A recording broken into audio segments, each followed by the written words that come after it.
Welcome बच्चों. In this session we will discuss about the questions, board questions related to the telescope. ठीक है. And these are very important questions. First question है, देखते हैं. ठीक. You are given 3 lenses. Which 2 lenses will you use as an eyepiece and as an objective to construct an astronomical telescope. Astronomical telescope बनाने के लिए आपको कौन कौन से लेंस यूज करने होंगे. ठीक है. टेलीस्कोप में आपको ये ध्यान दीजिए, एस्ट्रोनॉमिकल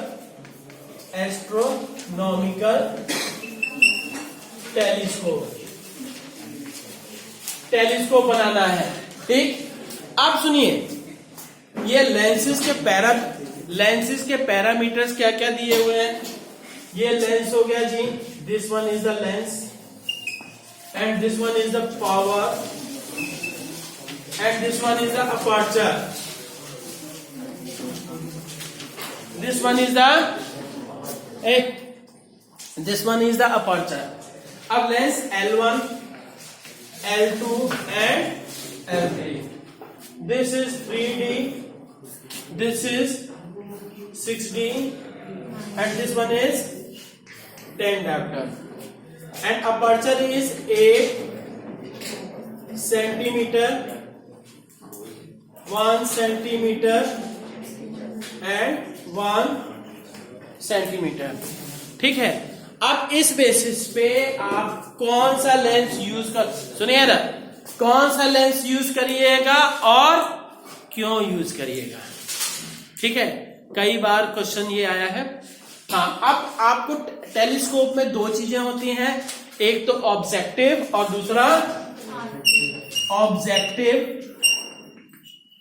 दूसरा eyepiece. Is that clear. Objective की क्या कैरेक्टरिस्टिक होती है. लार्ज फोकल लेंथ है ना, और large aperture. Large focal length और large aperture. large focal length and large aperture. ठीक है. ये याद है कि नहीं, अभी मैंने थ्योरी में बताया था. तो अब क्या करेंगे. ठीक. और आईपीस के लिए, क्योंकि मैग्निफिकेशन के लिए आपको पता होना चाहिए, मैग्निफिकेशन के लिए FO अपॉन FE होता है. ठीक. FO अपॉन FE होता है. तो इसलिए आईपीस की फोकल लेंथ कम होनी चाहिए, अपर्चर से कोई मतलब नहीं. तो F शुड बी लेस. ठीक. कम होनी चाहिए फॉर मैक्सिमम मैग्निफिकेशन. तो अब देखते हैं जी, फोकल लेंथ इसमें सबसे देखिए, ज्यादा फोकल लेंथ किसकी है. लेंथ जिसकी पावर सबसे कम, सुनिए, जिसकी पावर सबसे कम होगी उसी की फोकल लेंथ सबसे ज्यादा होगी, क्योंकि आपको पता है P is equal to 1 upon F. Centimetre में है तो 100 लगेगा. ठीक. तो इसलिए मैक्सिमम फोकल लेंथ किसकी आई, दिस इज F मैक्सिमम. ये हुआ.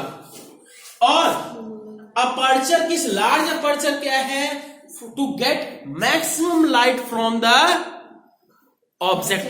ठीक है, कि ऑब्जेक्ट से मैक्सिमम लाइट आ सके.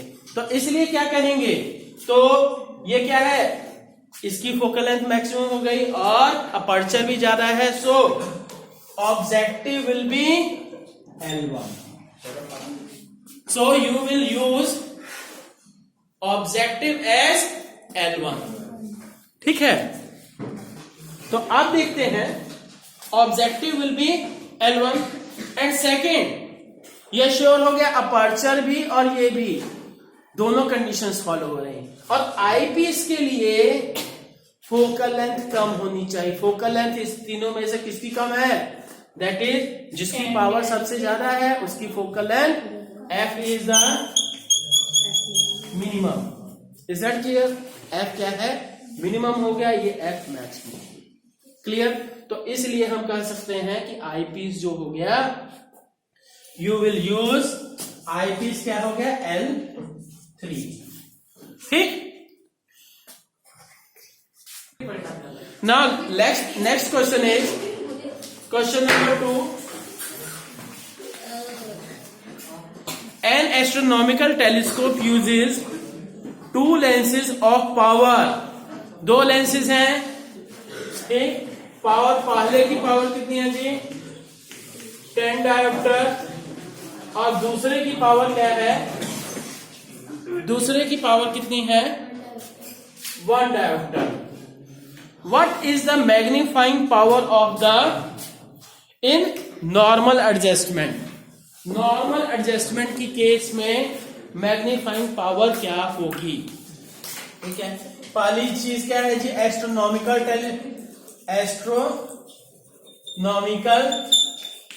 टेलीस्कोप है। ठीक, एस्ट्रोनॉमिकल टेलीस्कोप है।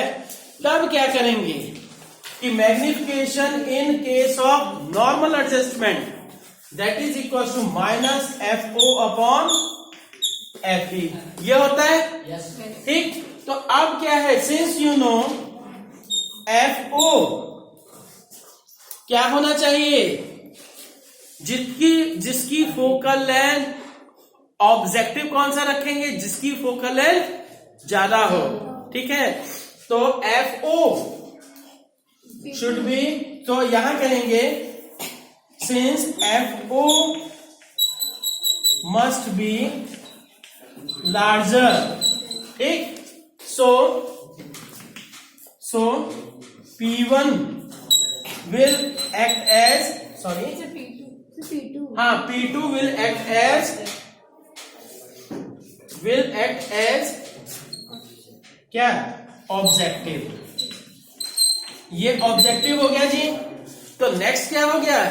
Next will be the eyepiece. ठीक, तो अब ये है, so you can say FO equals to, ये आपको पता है ये क्या होता है? ये since you know P equals to 100 by F, P equals to 100 by F। तो इसलिए हम कह सकते हैं FO will be equal to 100 by P। तो यहां कौन सा हमें यूज करना है? P2 मतलब हमने तो 100 सेंटीमीटर। तो FE की वैल्यू कितनी आई? 100 by P1 that is 10 centimetre. So magnification equals to क्या हो गया जी? -FO upon FE that is 100 by 10 that is M equals to -10। क्या आएगा यूनिट इसका? सेंटीमीटर, है ना? मैग्निफिकेशन सेंटीमीटर में होता है। इट इज यूनिटलेस, क्योंकि ऊपर भी सेंटीमीटर नीचे भी centimetre, so there will be no unit.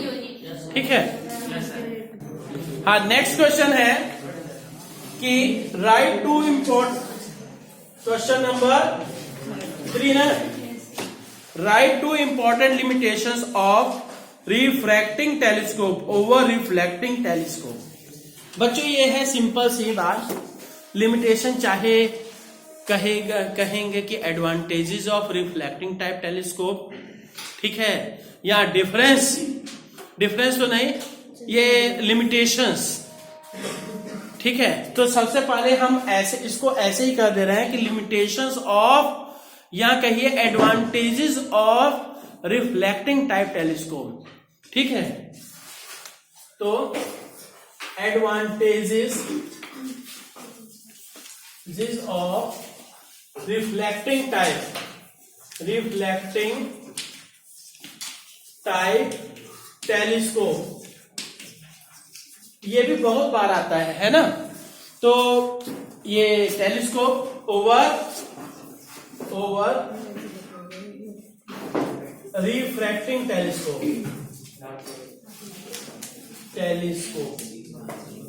ठीक, तो यहां पे बच्चों सुनिएगा, यहां पे क्या करना है कि क्या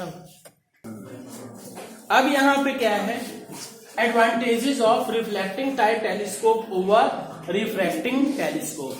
बच्चों रिफ्लेक्टिंग टाइप का मतलब याद है, मतलब क्या है कि जिसमें मिरर यूज हो रहा है, ठीक है, ये मिरर वाला है जिसमें रिफ्लेक्शन है।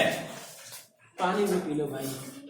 अब ये है रिफ्रैक्टिंग टेलीस्कोप, क्या होगा, जिसमें लेंस यूज होता है।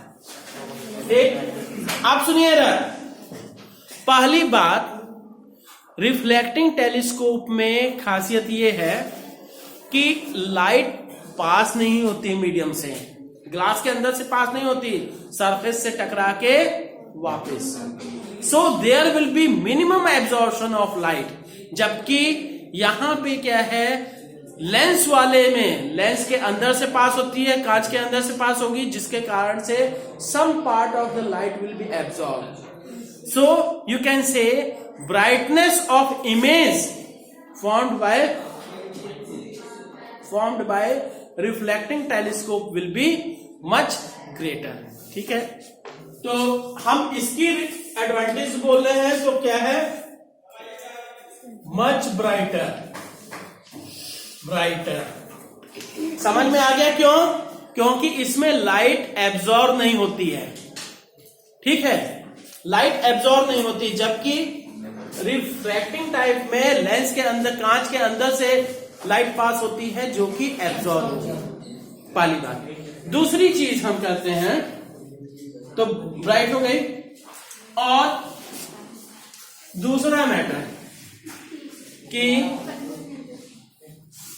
रिजॉल्व, ये सुनिए, अब अगर एक सिंपल सी बात बताएं, जैसे अगर कहा जाए इस साइज का हमें लेंस दे दिया, हमने आपको कॉन्वेक्स लेंस दे दिया, और इसी साइज का मिरर दे दिया है, आप क्या एस्टिमेट कर सकते हो कि किसका वेट हल्का होगा? मिरर का, क्योंकि लेंस का क्या है, मोटा होगा ना, जितना बड़ा होगा उसी हिसाब से मोटाई भी होगी उसकी। जबकि क्या है, मिरर क्या है, हल्का होता है, और इसका अपर्चर हम ज्यादा दे सकते हैं। ठीक है, तो मच मोर क्या है, मोर light gathering capacity, light gathering capacity.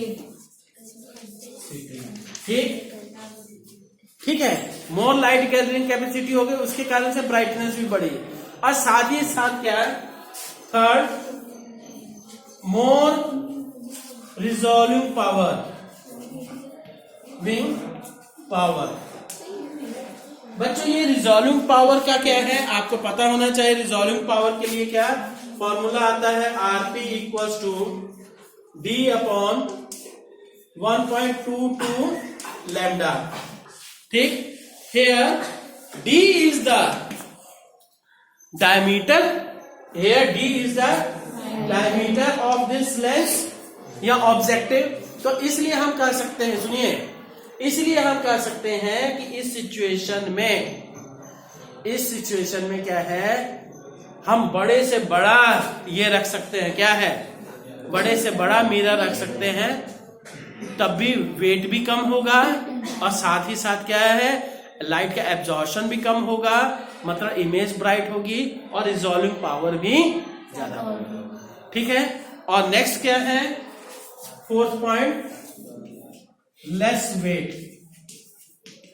ठीक, वेट इसका लेस हो गया। और जो मेन फैक्टर्स हैं, no chromatic aberration, no chromatic abrasion,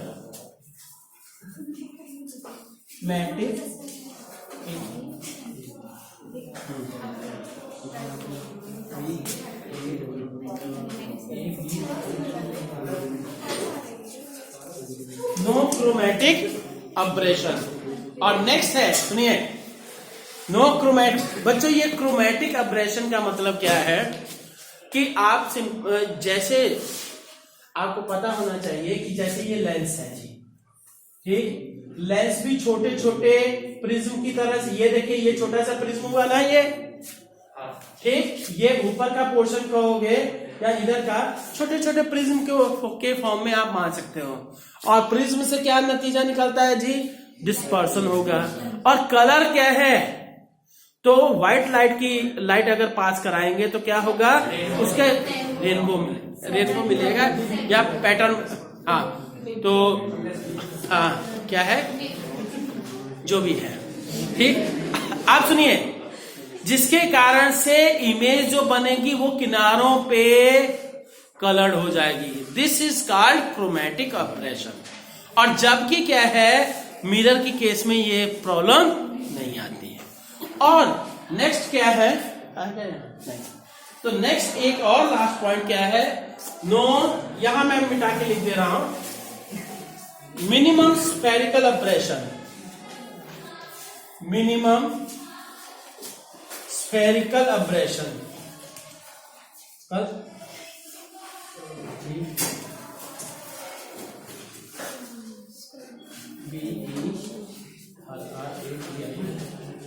अब बच्चों देखिए, स्फेरिकल अब्रेशन का मतलब क्या है कि ये जो है, जैसे लेंस किनारे वाली लाइट रेज के लिए, ध्यान दीजिए यही बना दे, है ना, इसी पे हम दिखाते हैं, जो थोड़ा जैसे जो किनारे की मार्जिनल रेज, ये पहले इनका फोकस, क्या हुआ जी, हाँ अब ये देखिए, सुनिए, पैरेक्सियल रेज मतलब ये एक्सिस के, प्रिंसिपल एक्सिस के पैरेलल वाली जो रेज होती हैं उनका फोकस अलग होता है थोड़ा सा, और जो मार्जिनल रेज रहती है मतलब किनारे किनारे वाली रेज, उनका फोकस क्या है, अलग, ये हुआ, और इसका फोकस ये, तो जिसके कारण से क्या है, इमेज थोड़ी सी ब्लर होगी, ठीक है। तो ये भी इस केस में क्या है, मिनिमम स्फेरिकल अब्रेशन आता है, ठीक है। कोई बच्चे को कोई डाउट जी, नहीं ना, okay. Now the next fourth question is why should the objective of telescope have larger focal length and larger aperture, ठीक है। और दूसरी, जस्टिफाई योर आंसर, ठीक। तो ये क्या है, ये मैं पहले भी बता चुका हूं, टेलीस्कोप में ये ऑब्जेक्टिव का लार्ज फोकल लेंथ, ठीक, पहली बात। और दूसरी चीज क्या है, लार्ज,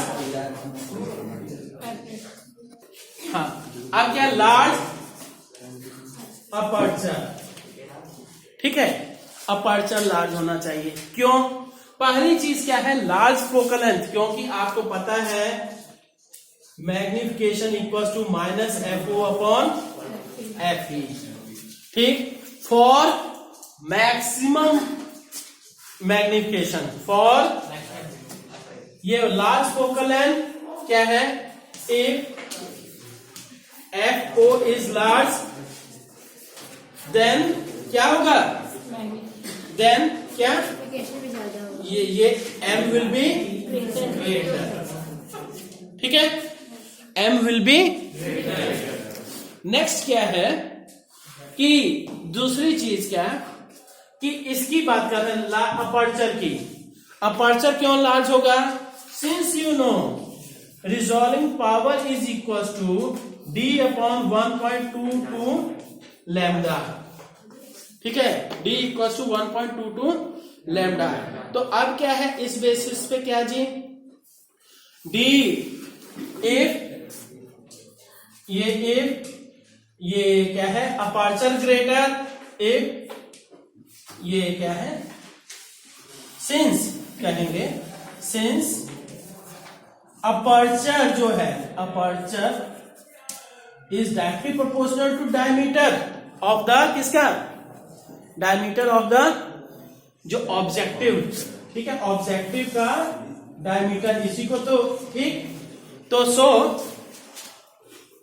अपर्चर ये इससे रिलेटेड है, एंड फॉर ये ग्रेटर, फॉर ग्रेटर क्या है, नेक्स्ट क्या है जी, for greater the, for greater resolving power, for greater resolving power ये D should be greater. Is that clear? ठीक है, तो ओके बच्चों, थैंक यू।